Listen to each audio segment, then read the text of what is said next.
പൂട്ടിയ മുറിയിലെ രഹസ്യമഗരത്തിലെ പ്രശസ്ത ശതകോടീശ്വരൻ വിശ്വനാഥന്റെ മരണം ഒരു ഞെട്ടലായിരുന്നു. അദ്ദേഹത്തെ സ്വന്തം ലൈബ്രറിയിൽ മരിച്ച നിലയിൽ കണ്ടെത്തി. മുറി അകത്തുനിന്ന് പൂട്ടിയ നിലയിലായിരുന്നു. ജനലുകൾക്കും ഒരു കേടുപാടുമില്ല. മേശപ്പുറത്ത് രക്തം പുരണ്ട ഒരു കത്തിയും അതിനടുത്ത് ഒന്നും ബാക്കിയില്ല എന്ന് എഴുതിയ ഒരു കടലാസും. ഡിറ്റക്റ്റീവ് രഘു സംഭവസ്ഥലത്തെത്തി. കൊലപാതകമാണെന്ന് ആദ്യമേ ഉറപ്പിച്ചു. പക്ഷേ എങ്ങനെ? ആത്മഹത്യയാണെങ്കിൽ എന്തിനാണ് ആ കുറിപ്പ്?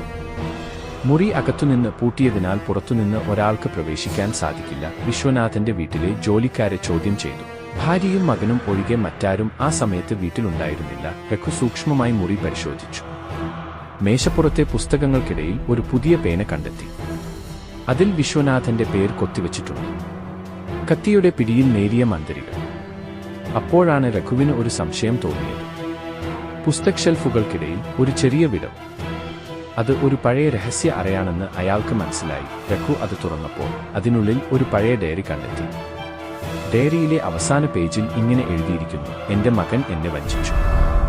അവൻ എന്റെ എല്ലാ സ്വത്തും തട്ടിയെടുക്കാൻ ശ്രമിക്കുന്നു. ഇവനാണ് എന്റെ മരണത്തിനുള്ള കാരണം. രഘുവിന് എല്ലാം വ്യക്തമായി.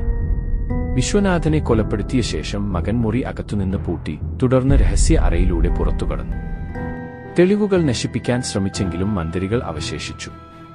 ആ പുതിയ പേനയാകട്ടെ കൊലപാതകത്തിന് തൊട്ടുമുമ്പ് വാങ്ങി തെളിവ് എന്ന നിലയിൽ മനഃപൂർവ്വം അവിടെ ഉപേക്ഷിച്ചതാണ്. രഘു വിശ്വനാഥന്റെ മകനെ അറസ്റ്റ് ചെയ്തു. പൂട്ടിയ മുറിയിലെ രഹസ്യം വെളിപ്പെട്ടു.